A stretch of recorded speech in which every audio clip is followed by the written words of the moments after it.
thought about it. But Hilda, could you give us about 2 minutes on your...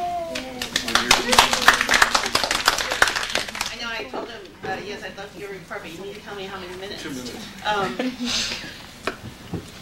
First of all, community organizing, the way we've learned it in this framework, is, as you all know, one of the greatest things that we can do as a way of living, and professionally, just personally, whatever we might do. And the greatest lesson I learned by working with these 85 people who are from Israel, Palestine, Jordan, Egypt, India, and Azerbaijan, and Armenia, is that no matter how terrific and fabulous and committed we are to the framework, there's this huge institutional barrier to being able to build community the way that we feel community can be built. And so some of the stories I heard were, well, it would be great to build community, but in our community, women cannot step outside their door. And for a woman cannot even have voice within her relationship of marriage to her husband, much less in how her community is going to be developed. And if we speak up about building community, then it's a perceived threat by our government, and it could lead to death. And so, on the one hand, I was inspired by the work and the courage of the individuals who are committed to building peace across peoples. And that on the other hand, it's making sure that we're all doing checks about the context of where people are coming from and the kind of barriers they have. Not just the barriers that we've identified in class, but these tremendous culturally ingrained barriers of even being able to take those steps. And so for me, that was an incredibly moving and learning moment. My part of the conference was fabulous, and we did some wonderful we used a technique called open space technology for generating ideas among this group, and it was really interesting because they were so disoriented. It's a brainstorming technique. They were so disoriented that they were actually being asked to vision what they would want to do to build peace in their community, that they really hadn't even been asked what they themselves can do, that they were almost immobilized for a while. And then once they felt confident that in fact they were being asked to decide for themselves what kind of things they want to do in their communities, they were just moved to action. And then they began to do little mini campaigns, trying to get other people involved with their project. People were creating their own billboards to come talk to them about this particular project, and all of this great moving around, both within the different regional groups and between the different regional groups. And we ended the conference with a big commitment ceremony. That was the other part that I brought into it. The commitments that were made by the 7 different regional groups for specific projects, both within each other again and within. And one of the ones is a peace book, and the Voices of Peace, and it's going to be stories of peace from children from all of the different regions. And we also got a commitment of funding from the group as opposed from the organization. So individuals themselves will be funding this process, so it's going to be very exciting. And it was a wonderful experience, and I took 200 pictures. Maybe we get to see those. Yes, I'll bring some in, and I brought some surprises that I'll bring on Thursday for everybody. Oh, that's good. Yeah, that'll be fun. Thanks. Thank you.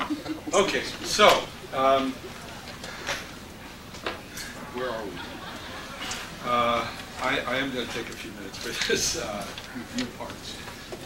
We sort of do the review every time, but now it's really worth thinking all the way back to the beginning about the premise of the whole course being about knowledge of how to combine and how critical acquiring the skills of combination, collective action are in making the whole democratic process work.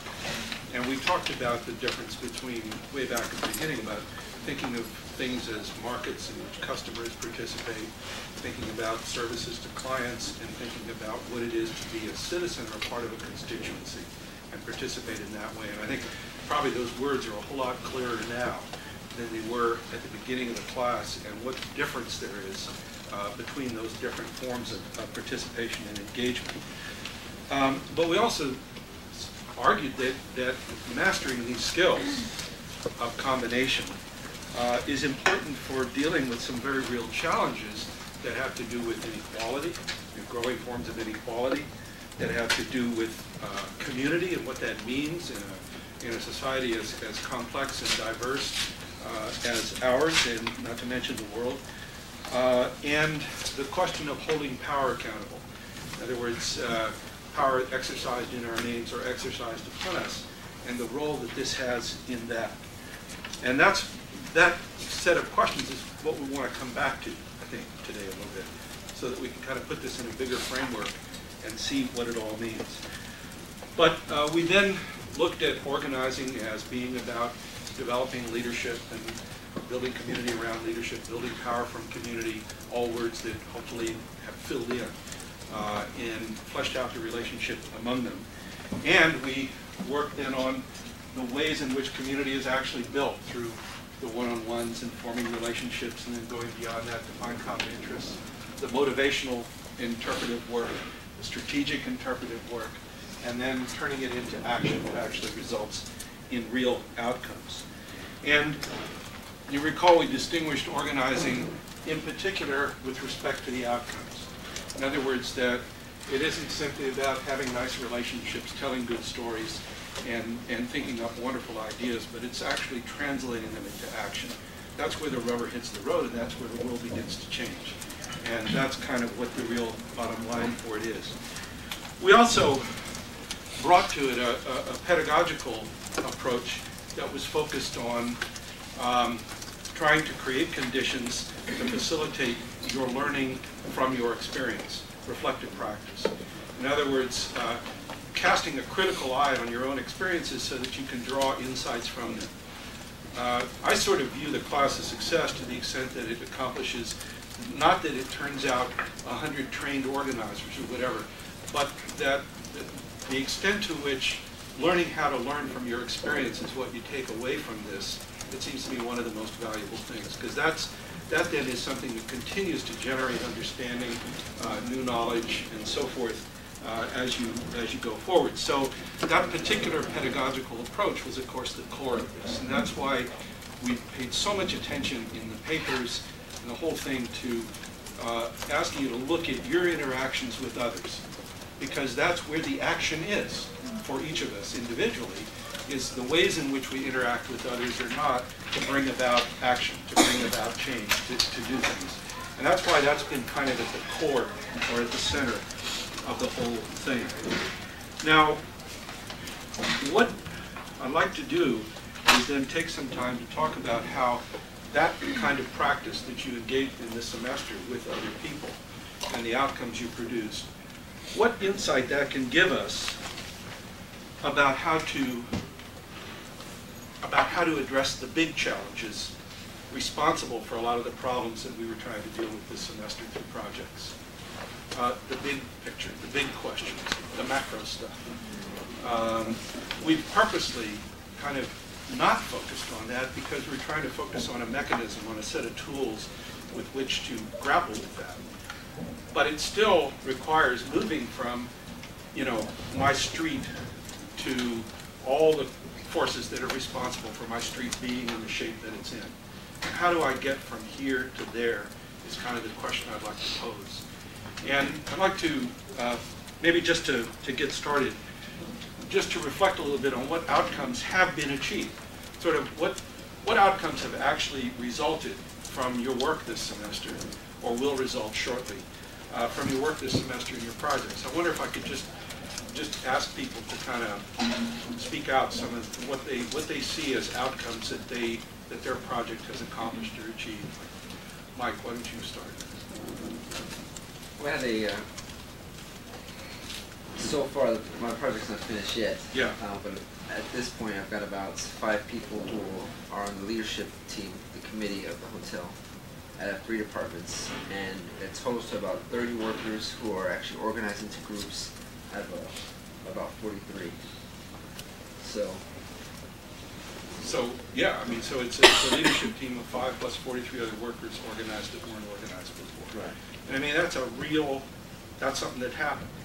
and it's something that happened that wasn't there before. It wouldn't have been there if you hadn't made it happen. That's the kind of thing I'm looking at here. What other kinds of things? Anybody? What else? Yeah. I'm working with the Boston Youth Organizing Project with Yeah. the youth at Cambridge and high school to demand better conditions in the bathrooms, and we won our campaign last week, and we signed a detailed contract with a timeline with the head chief operating officer of Cambridge. So we have a timeline of immediate changes that we want to see, which are already happening, short-term changes, and also long-term, and we have it in writing. So. And how many students were there? We had a leadership team of about 7 girls and probably about 25 other members that are involved. That's great. What else? Other examples? Other kinds of outcomes? Yeah.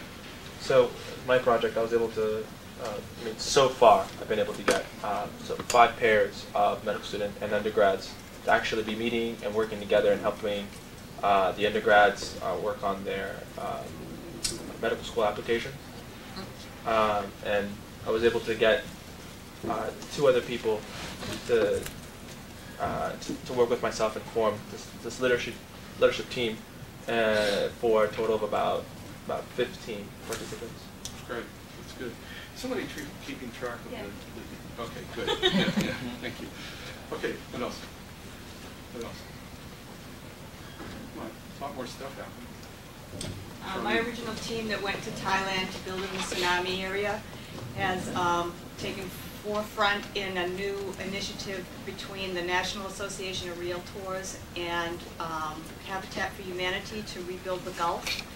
And we're going to be in the Habitat volunteer booth in May in Washington, D.C. to recruit new team leaders. And we have about 4 new teams already forming to go into the Gulf. This is an amazing sort of story. I mean, talk about going from local to national. We'll come back and ask you to give an example of how that actually worked, because it's quite a deal. What else? Other outcomes. Other outcomes. Come on. Yeah. Well, my project was inside of a campaign within another campaign within another campaign. And although I wasn't able to bring enough people to the rally, we had a rally of 1,100 people, and it timed itself so that it influenced the legislature to commit at least another $100 million to education. So it's not, and also to review the foundation formula, which is how local towns and cities receive, what kind of money they receive from people. So, and you also did get a group started in Plymouth that I had been did, there yes. before, right? It wasn't my, ultimate goal, but yes, we did. Well, I don't know if there's a stand group started, but there's 3 very strong relationships between myself and other members of stand with 3 people. Okay, so seedling. What else? Yeah, Mishka. I would say something else. It hasn't to do a lot with numbers, but has to do with values. I felt with my project, I tried to have 2 sets of leaders, American and Iraqi, to have a class in Kennedy School about Iraq. When the first time, or when I first started recruiting leaders, if I may say, I felt that the American leaders were feeling guilty. And they don't want to talk about Iraq, nor hear about Iraq. Never ever. It's like something they try to avoid. After, when time passed, first of all, they start feeling better about it, and they felt that they can do something to fix it. And there is nothing to feel guilty about it. They talked to Iraqi leaders, or to their counterparts, if I may say, and they managed to reach an agreement or to feel relief about the issue. For the Iraqi, they generate hope from the project. They felt that it's not a hopeless case. There is something that can be fixed. It can be dealt with. And they are not alone in the field. So I think that's kind of the outcome. Okay. What else? Other outcomes. Okay. For the past 4 months, I've been working with a leadership team of 6 people in total. that didn't exist before. There was only one person managing the social service work at the Catholic Center in which I was working. And the only volunteer work activity that they had during the past semester was one in which only my leadership team went from the whole grad group to do volunteer work. Next May we're going to have a volunteer work in which the leadership team is going again, but with 25 people from the grad group. So that's kind of the change. I don't know if that's going to be sustainable, but that's the work. And there was a big change within the nature of that leadership group. I mean, its orientation shifted dramatically, it sounds like, to a much more proactive kind of stance. And that's sort of in line with what Mishka said about the kind of qualitative change that's also an important kind of outcome. What other things? Yeah. My project with my organization is try to declare the city of Cambridge a sanctuary city for immigrants.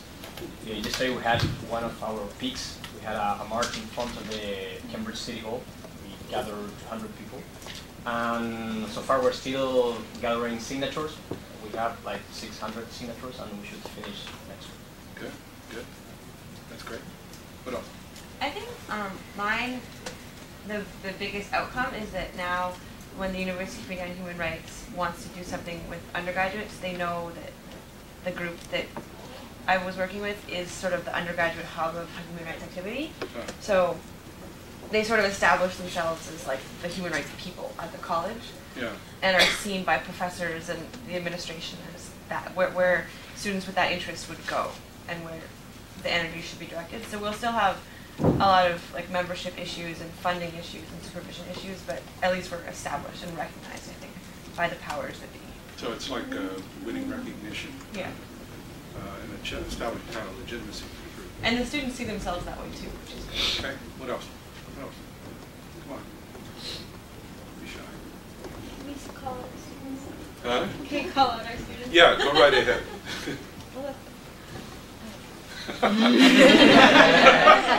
Go, Rachel. All right. Holiday camp in Brown Forest Square ended up having like over 65 kids in the community come during their spring break. And it was really interesting, like, meet with some of the parents that would stay around and how touched they were that, like, just developing relationships in the community. And you developed leadership team there too. Yeah, I developed about 10 people from my church. Came together to organize it. That's great. That's great. What else? Beware, or else you're going to get called. Your CF knows all. So. I was able to get commitments from 10 new people on my project. And I think some of the more interesting commitments were... Just to remind everybody what the project is. Oh, the Alston Brighton Master Green Space Plan project. So some of the interesting commitments I got, in addition to commitments to help with facilitating and organizing focus group meetings, one woman offered to print up information about the project in her column in a Brazilian newspaper. Another interesting commitment, and I would love to speak to Noel and you as well about it further, is that they work with the youth center, and it's kind of emerging that we're hoping that their photo essay work might develop into a mural project for the summer. That's cool. That's great. And that was a tough one. A lot of resistance there in that organization. What else?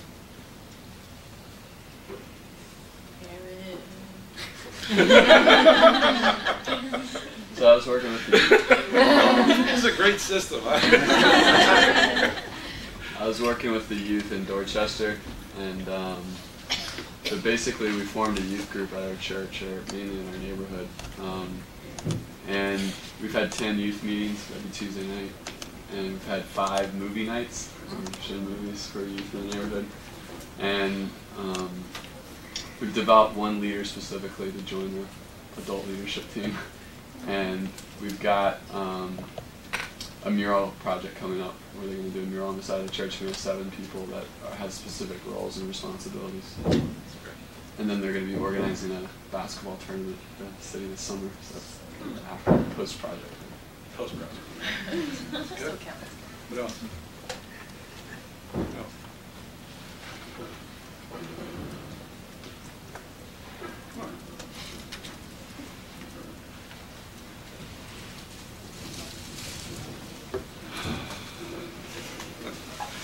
Okay, Noel and Paula, what about you guys? Well, like our project's been having like numerous outcomes along the whole process, and I think just the final outcome, which is going to be the mural, and then the project she's working on with the photo essay and book. I mean, both of the kids are working on 2 different projects, but I think with the mural, I mean, most of the kids that are participating in it, like attend inferior schools, have been exposed to probably like the most extreme forms of inequality. Like they live with just their moms, so they don't see like another father figure as well. So kind of just producing this mural, kind of how they're participating into creating it, kind of just shows how they're capable. They hold knowledge, which is shown through their photos, through the mural they're producing, just the way they talk about their own storytelling. So I think those are kind of some of the outcomes, just the photo essay, the mural, seeing themselves as capable as actually could be successful in the education system. So how many kids are involved? How many are there? Like 10. Oh. And we have about 5 boys and I think like 6 girls. And that's 5 and 6. Why don't you skip the math thing? I can do integrals. So I think one of the outcomes, particularly for me, is one girl who I think I've spoken about before. She's in 10th grade and she's about 15, and she's a recent immigrant, and so she really took to the project of the photo story book, because it allowed her to capture things that she sees every day that really bother her in terms of inequalities with immigrants and police action towards immigrants. And she's really been working furiously on the book, often by herself. And she's writing all these captions and things in the book, and her grammar is not perfect, but her thoughts and her expression and her artistic talent is coming right out. So I'm like fascinated every time I see the new pages that she does. I think what Nala's talking about is just the process that we've been going through with them and having the contact with them. Especially the little boys look up to Noel a lot, and they always ask where he is and when we're going to play basketball, and you know they cut their hair the same as his hair. There was one actually, maybe, was he 10, 11? I know. He had long hair, and then the next day he was shaved like me. It was his I don't want to influence them now. I guess that's an outcome.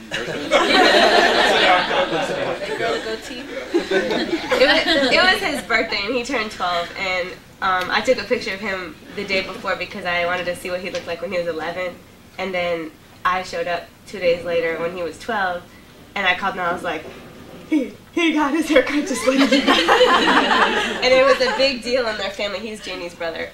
They had to go to a real barber and get lined up and everything, and it was a really big, I think that's what he asked for his birthday. So you don't get a lot of stuff, and to go to a real barber. So we're, in technical terms, we're building their social capital, and we're building their capacity to be able to do something like this again, and to engage kids that might not have a dad around or have a dad who works a lot, and give them a voice and help them see the steps in the process and how they work together. And they might think they can't draw or write or speak, but they're doing all of those things with us. Okay. What other outcomes? What other outcomes? Come on, Joy. You have an outcome? We launched a new housing campaign at the Merrimack Valley Project, and we had been doing research, it seemed like forever. And the outcome this semester was that we were finally able to make a decision about what our campaign was in Chelmsford, which is to get one development in one specific neighborhood. And then in Lowell, to protect the affordability of homes in this neighborhood that the city is gentrifying very rapidly. So we had a kickoff with 170 people in March, and then a candidates night where we started to get support from candidates in Chelmsford. And we have our first, I guess it's second kickoff, but first big action in June.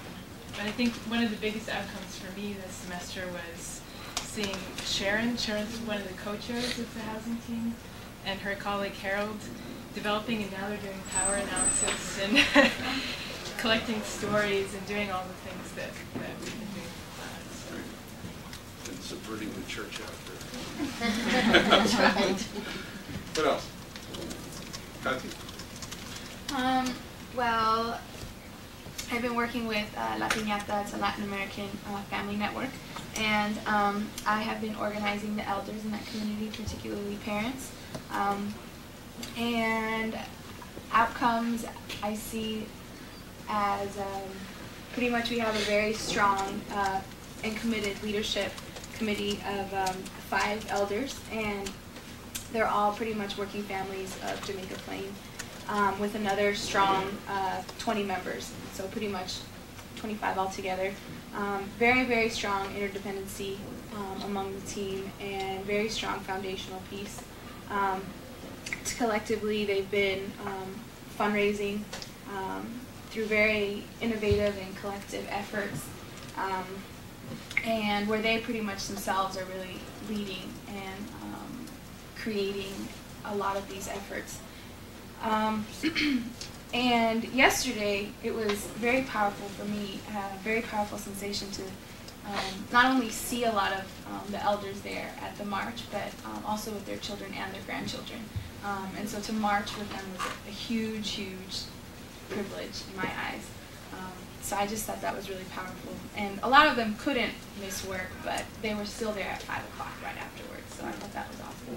That's great. That's great. It's interesting how one thing leads to another, leads to another. Things come along you don't expect because of work you've been doing. They turn into opportunities that then can grow and develop, like these protests. Yeah. Something like that. Same thing with the hotel protest. Who else wants to? Because okay. I think one of our bigger outcomes, we had a lot of problems getting things off the ground during the semester. It was a couple weeks ago. We did a big door knocking action in the precinct that I'm working in JP, 10-6. And we knocked on probably 100 doors, houses with 10 volunteers. And did a survey and registered a couple people to vote. But mostly important was getting the word out about our project and getting commitments from people to either come to wake up the earth and do voter registration, or to hold circles in their homes. So that was actually really good, and I think it brought in all the people that came, the 10 volunteers, really enjoyed it and were excited to do it again.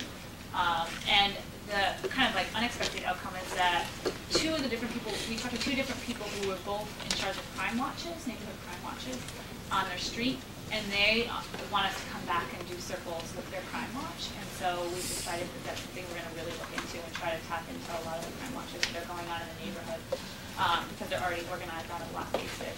And people were really excited about that. So small, but no, there's no but. There's no but. That's one important part here. Other outcomes that people want to share?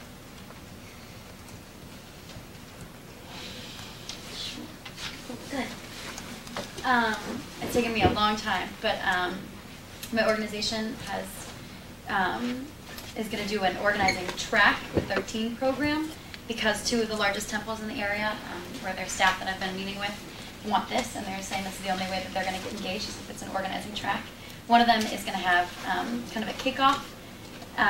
In 3 weeks, there's going to be an overnight where we're going to do a training, probably a house meeting training, and have a house meeting, and they're going to sleep at the temple, and then the next morning, the adults that have been doing organizing with a trained organizer are having a meeting, a big assembly, and the kids are going to come down from their overnight and talk about the teen agenda that they discovered by doing their house meeting, which will be the kickoff, and then one of the leaders is doing an internship with me, where she's going to do some organizing and relationship building and build the core team this summer.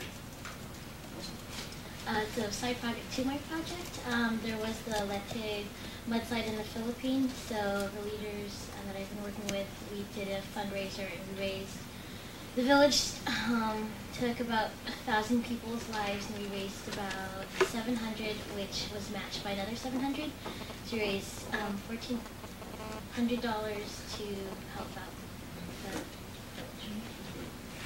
Other So I've been working on doing a program at Harvard College for sexual health education. And we just got 2 people to commit to facilitate the course again next semester, so it will run again next semester. And we also are looking at getting a national training going because there's been other people, and we just got approached.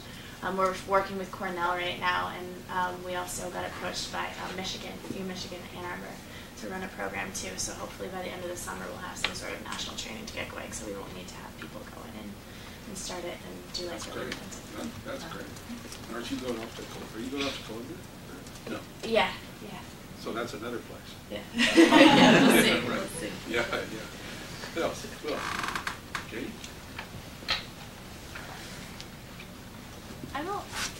I mean, the march was great.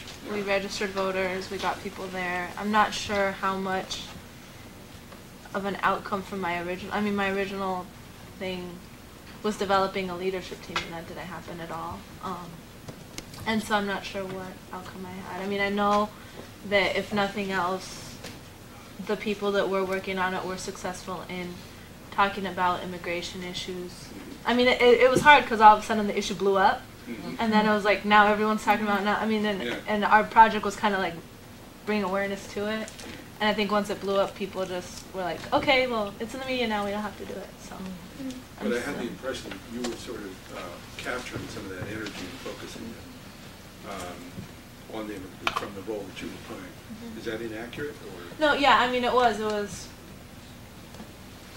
the whole time. I mean, I've struggled with what is my project, because I would have been doing this anyways, and I have like several other things going on, and it definitely everything I do, I make it connect. So everywhere I've been this year has I mean, I think like hopefully the outcome I could live with is making, like, touching people in different ways, making them aware of immigration issues. And maybe it didn't develop a team, but it did develop an awareness that hopefully they will do something about.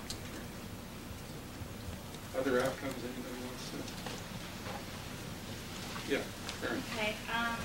Mine was to create a leadership team within the community to mobilize constituents around the issue of transportation equity in Dorchester, Mattapan, and Roxbury, and Hyde Park. And it wasn't completely successful. I ended up actually just organizing the organizers, and that ended up being my outcome. So that worked to some degree, and then we had our big April 27th meeting for those in my section that I ran off to, and we had a big 3 people show up from the community, but they were solid. They were the right people. Yeah, they were a solid 3. So, and they all made commitments. So our ultimate goal of having 30 show up at the meeting didn't happen, but we got our 3, and we'll see what happens. What kind of commitment did they make, Erin? They all committed that they would have 10 one-on-ones with other people in the community that they think would be good leaders, and to bring them to the next meeting, which is next week, and then try to do the agenda we set up for last week next week. That's great. We'll see. Huh? We'll see what happens. Yeah, snatching victory from the jaws.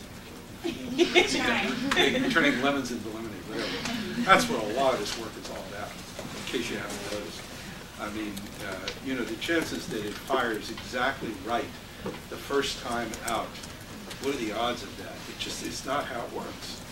And so a lot of what this is about in terms of learning is about resilience, a lot of it. About resilience and learning so that next time and the time after, you get where you're going.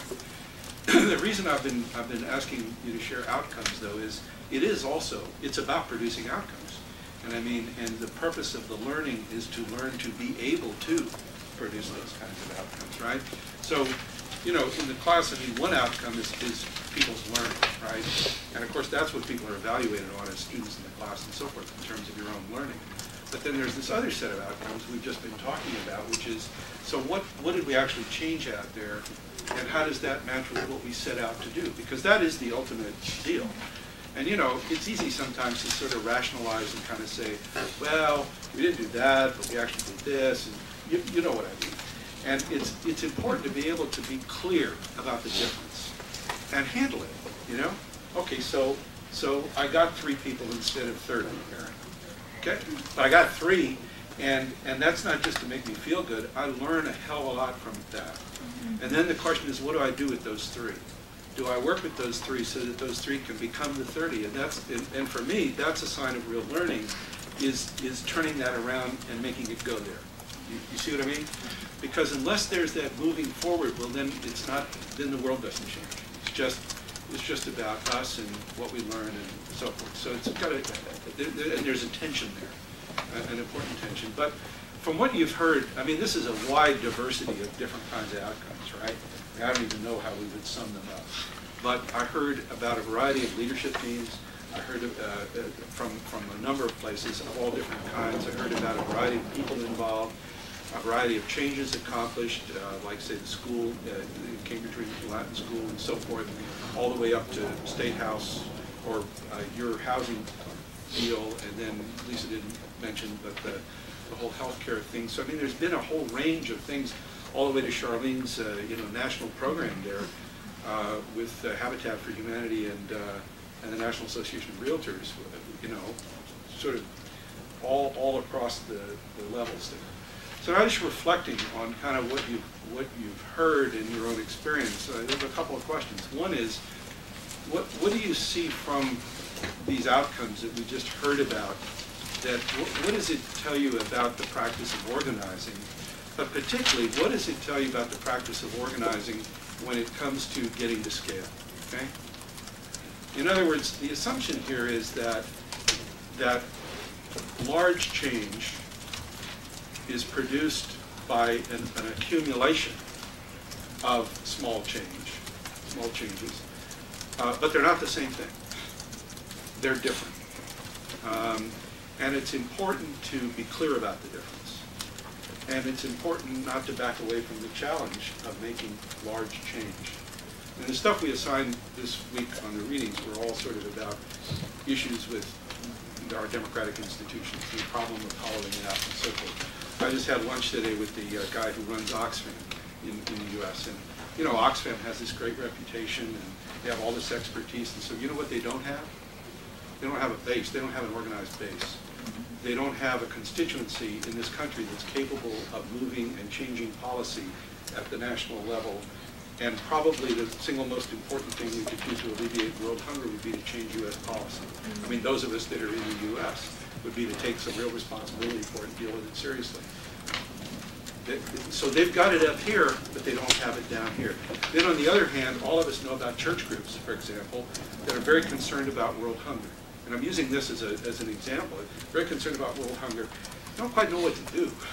So maybe they take a collection and then they send a pump to a water well kind of deal to a particular place, and there's this huge disconnect.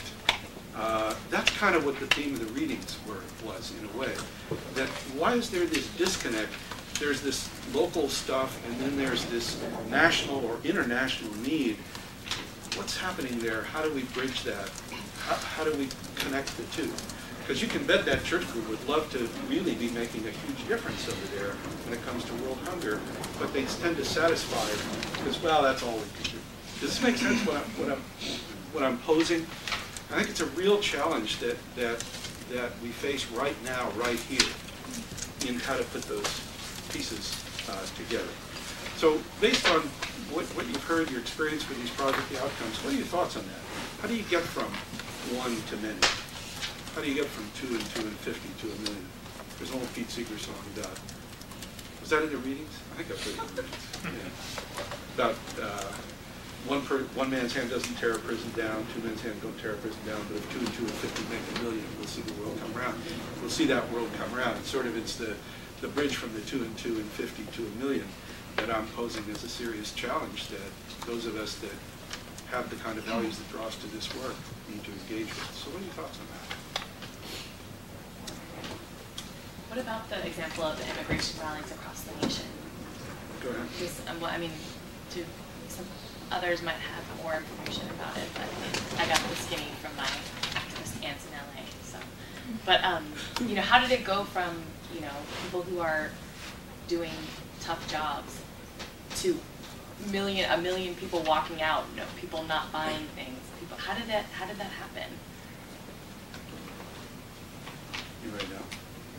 Anybody have ideas? Anybody have theories based on your experience? You know, based on what you've been thinking about, working on. How do you think it may have happened? Yeah. I would say it's power of will. Yeah? Yeah, it's power of will. But forged how? Where? How do you go from, like, you know, a neighborhood demonstration to 500,000 people to a million? You have to organize, to mobilize, to have a leadership team that can connect those pieces together and make a huge difference. So I guess your theory would be that there must be networks that are hooking together localities or hooking together people so that somehow what might be isolated events become coordinated events. And yet, timing was very good because all of them, they were taking place at the same time. Yeah. Which really gives sense that there were connections and networks taking place. Yeah. Does anybody know directly more about the governance structure within the campaign that organized the protests? Yeah, Jamie. There were, from what I understand, and I don't even know, I mean, maybe you can answer this for me, but I don't know if that was organized. Like, I think it was, I mean, like, if you look at how the campaign went, I think the first march started, like in Phoenix, they had the first time 20,000 people. And it started with 2 weeks notice and just radio announcers saying, we're going to do this. And then, I mean, so it happened in a span of 2 weeks. And so I really battle with how is it organizing if it's just telling people to be somewhere? Because now what's going to happen? Like, I don't really know if a lot of good's going to happen out of it. And I think part of the thing of why it happened was the 4437. It's something so outrageous that people, when you ask the first question, it's like it was the first time that people were given any type of agency to do anything. It was the first time that the immigrant voice of this wave had even been brought up in the general public. So I think just that general, like, we're going to do this against them, and the first time that it was like, well, maybe we should do something. And I just think it was like a fire that lit up and said. But then the question is, who's the we? Who's the we that said, let's do this? Maybe we can make this happen. Who's the we that had it happen in Chicago and the same time in LA and at the same time in Boston? Who was that we? Yeah, Rachel. So I emailed a person who was the director of the Massachusetts Immigrant Refugee and Advocacy Coalition here. So I think they were big in organizing it. Rather here, so I can ask these questions like when it started. So I can kind of read his email. That would be helpful. Oh, sure. Yeah. And this surprised me. He said the rallies have been organized as date-specific actions with about 2 to 3 weeks lead time. So the specific things weren't that. But this should not diminish the value of years of hard organizing that happened across communities. So discussions at the local level have been initiated by community leaders who developed relationships over the past years. And that means here, like, the coalition would just bring together, like, every year they choose, like, a legislative agenda that's common among different immigrant groups. I think that's one of the reasons, but I'm not quite sure what he's talking about there. He said over the past 1 to 5 years, I've been in close communication with leaders of other statewide coalitions. And then they're actually, because of this, starting a new, more formal national structure of the statewide coalition. That's interesting. That's interesting. Yeah, yes. 2 weeks ago, I had a meeting with two leaders from Latin organizations here in Cambridge, and they were very surprised of the way they're organizing all these rallies. And they say, I'm going to quote them, we're following the crowd. And I was really impressed about that. One was the leader of the Hispanic Council, and the other one is a Central President. I think they're very important here in Cambridge. And they were really impressed that there are no specific leaders, at least here in, I don't know, in Cambridge and Boston area. I don't know how's the situation in LA and other cities, but they say that, I don't know, maybe it's another way of organizing people, kind of new revolutionary system, but I don't know that they were wondering, but I think it's interesting. Yeah, well, there's clearly momentum, and that's kind of what momentum feels like. is when the thing's rolling. But no, I emailed a couple friends in LA. We were talking about this yesterday to ask kind of what they knew about the infrastructure of this.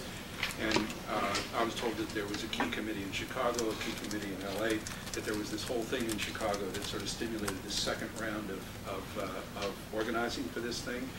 And that what it seems to be is, as your friend said, years of infrastructure building. I mean, you know, the first big round of all this stuff was in California when what was it, 187, 226, 187, which was going to take away immigrant rights and was a real direct assault by the Republican governor then, Pete Wilson, of California, that wound up really mobilizing the community dramatically. And then out of that there came networks of different kinds of immigrant centers, immigrant organizations, the whole kind of thing, steering committees. And then when this latest crisis comes along, right, this is like unpredictable, right? This is the piece that you don't know. Along comes the deal in Congress, and there's a crisis, and it's like 187 in California, only at a national level. It's a direct assault, and it's coming, you know, it's very clear. And so these years of network building pays off in terms of people deciding we have to respond, and let's respond this way. And then the thing begins to build. And then it catches on, momentum develops, and then out of that momentum comes new possibilities. And it's sort of like riding a wave. Yeah. But you know, you still need that surfboard to get up on the wave in the first place in order to be able to ride it. And that's not a great metaphor, sorry. You know. But there's a kind of interaction here between organization and then the kind of movement that the organization generates. But I think it's worth sort of digging into this and sort of seeing which part, you know, is a result of organization, of taking advantage of opportunity. There's obviously a real issue. And then what does it mean when momentum takes off? How does that work? You know, what is it that inspires people? What kind of threshold is there that crossed when people sort of start doing this stuff on their own? But I mean, that it's worth looking at that because it did transform something that has been a fairly local concern into a national agenda item now, probably one of the major agenda items. But what's the critical question right now, do you think, from an organizational perspective or from a strategic perspective? What next? What next? And what sort of an organizational form is going to come out of this? And what, you know, on our campaign chart, what are we just experiencing? We're up here right now. After years of this, okay, years of this, and then along comes this law attempt.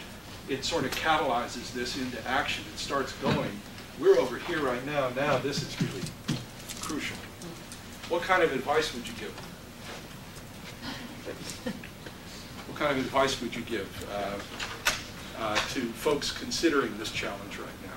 Yeah, Karen. To keep tabs on what's happening in government and legislation, so that it doesn't just die off and then start growing again. To have people who are in that situation, like okay, so that's one, is to know what's happening over there. But what kind of organizational advice would you give them based on, you know, your experience in struggling with this in small ways? What kind of advice would you give? Yeah. I want them to form a lot of teams at this point. I mean, you know, do the celebration part and regroup as new teams, as many new teams as can be created in all the different states, so that there's a consistent organization on the ground that can be mobilized at any time, you know, that something else comes along, or just because they're going to make a lot of noise about it now and keep it in the forefront.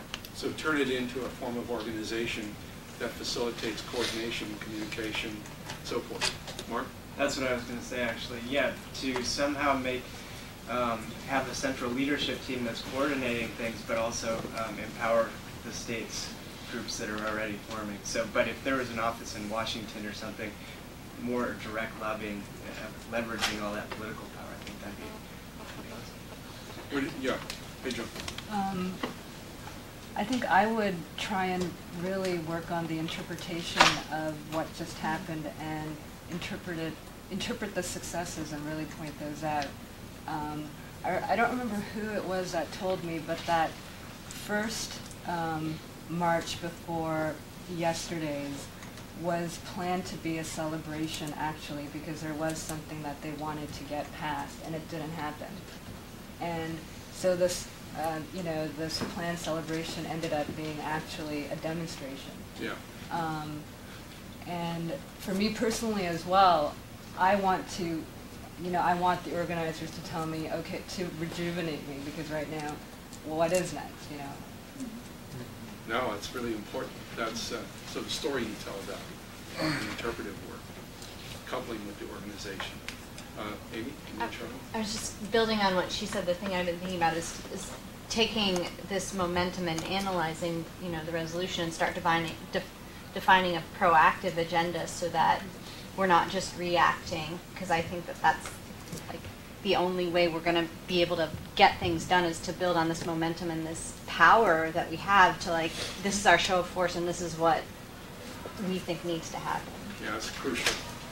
It's crucial because it's sort of been momentum mobilized in reaction to, and this is an opportunity now to grab that momentum and become proactive. But that requires creating a mechanism through which to do that. No, that's exactly right. Yeah, Stephen and then Charlie. Yeah, and I mean, I agree with all these recommendations.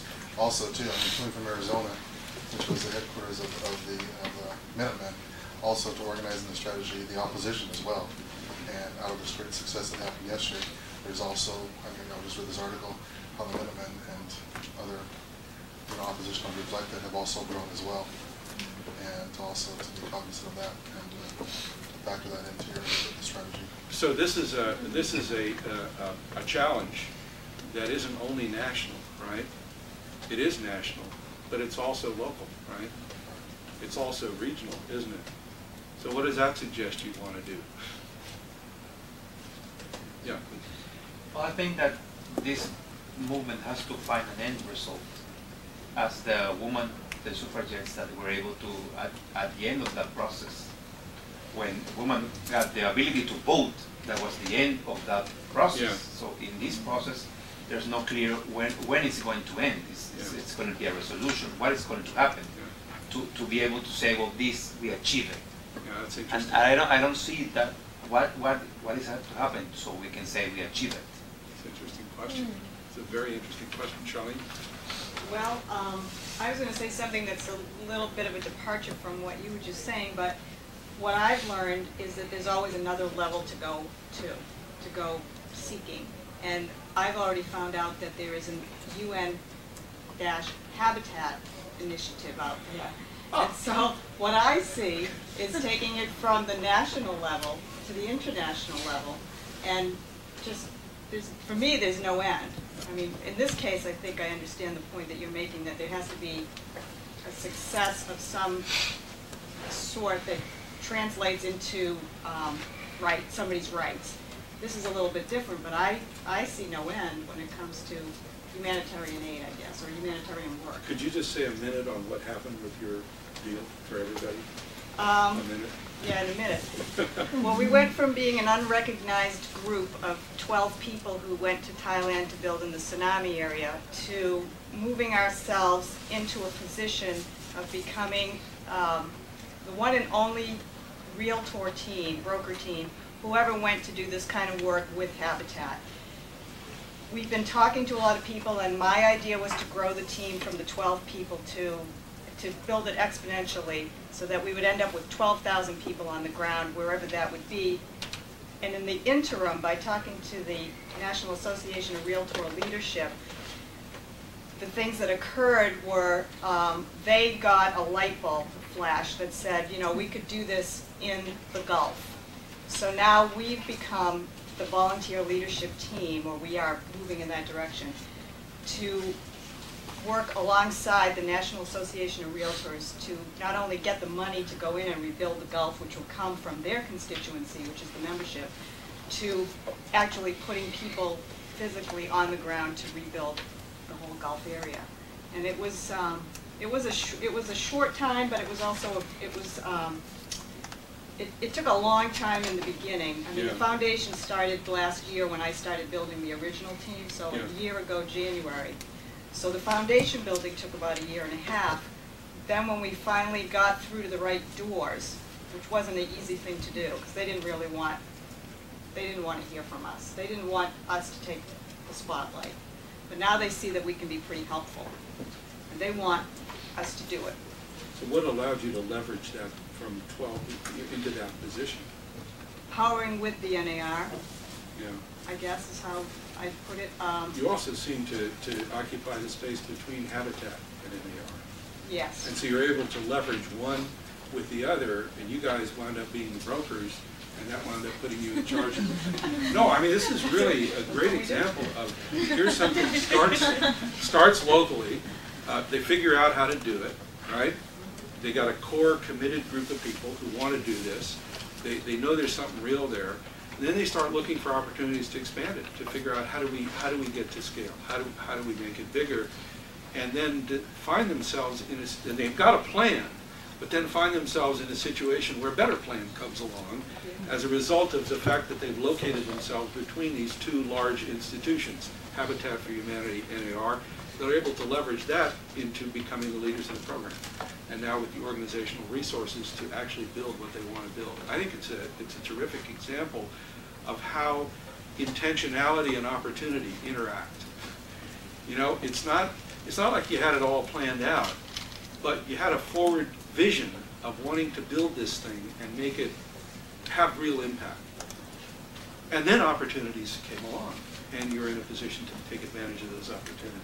It's often how it really works. Can I just say one thing about that, Marshall? Yeah. The opportunity that came along was Katrina, and I mean, it's a misfortune. Yeah. However, what I learned in talking to different people was that NAR, after coming to film the tsunami work that we were doing, for their own purposes, for their own agenda, not because we were doing this thing, sort of started thinking about maybe this isn't such a bad idea, maybe we should collaborate with some of these people that want to go do this kind of work. And then Katrina hit. And that's when the real impetus, you know, was formed, because people started to say, well, here's another natural disaster that we can plug into. Yeah. So it was the opportunity. It's interesting how stuff works. No, I mean, now what's the consistent thing all through this? What's consistent all the way through her story? What are the things that are completely consistent? Don't change.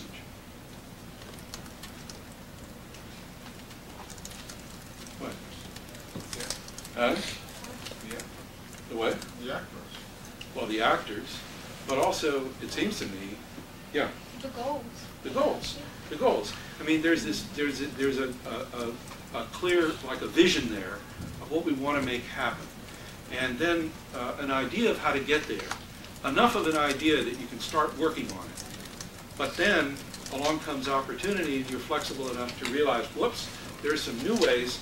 The vision doesn't change, right? It may get refined, it may get enhanced, and so forth. But that connects back to the values that's driving the thing in the first place. And that gives you then the freedom to adapt and to innovate and to take advantage of opportunities as they come along. That's where a lot of this is. I mean, but so there is a core consistency there, but then there's also this flexibility. And it's like one of these dilemmas, one of these paradoxes that we talked about that's so key to how this stuff actually works, is sort of learning how to kind of ride that horse, how to manage those two sort of elements of intentionality and opportunity and how you interact with it. No, we're about. So what do you take then as kind of key learning points about this question of how to go from small to big? And how to go from small to big, how to get at the institution. So what are some key insights? Yeah. Small successes can lead to a huge success or a big success. But I have a question.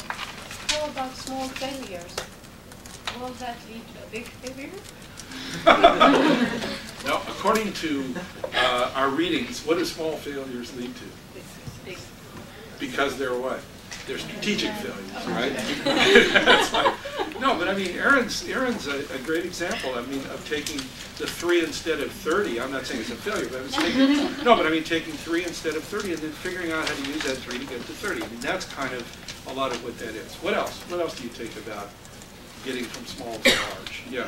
I think maybe just seeing like each of our projects as being part of the foundation for a larger campaign. Yeah.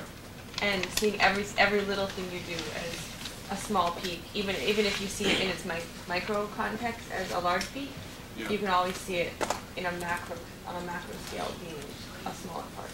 I guess the peak is sort of a little mountaintop you can stand on top of it. You can see the next one. Yeah, you can see the next one. That's right. That's right. What else? I guess always being open to responding to uncertainty and sort of unexpected things that might come up, like the momentum of the immigration protests. What else? Yeah. Starting to build the regional networks and state networks and national ones that years down the road will react to something like that. Yeah, because you create the capacity to. What else? Yeah. I think after having done some work on like social enterprise stuff at the business school and like just having sort of a different angle on social enterprise and how like monetary resources are such a big deal in several aspects of social enterprise, or at least several ways where where you could approach it. I think it's really interesting here the way that it's actually like human resources and relationships that bring you to scale as opposed to like those massive infusions of capital or whatever.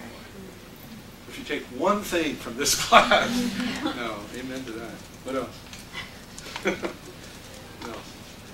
No, and not as a romantic notion, but as a practical notion of what it takes to link resources together in a way that can produce outcomes when you don't have huge amounts of money. What else? Yeah. I mean, I think hearing Charlene's story kind of makes me think you should have an eye to like your big vision and not lose that, even though it may seem huge and really huge. And then kind of your other eye is at the campaign inside of the big campaign and being very attentive to all those, the smallest of details, and kind of doing those two things at once. I don't know. I think that's what it is. All right. A couple more and then we beat in. Yeah. I think for me it's also being able to communicate to the constituents what that big vision is, but in a way that packages it into small successes. No, it's absolutely right. Paul? I was going to say stay one step ahead of the constituents. Yeah. But you can help them. Joey taught me that. Yeah, no, it is that. So you can kind of help guide them towards this. Okay, we're over. So we will see you on Thursday for our last meeting. And we're going to devote a lot of that time. There's a Kennedy School evaluation we need to do at the beginning. And then we'll do our own evaluation.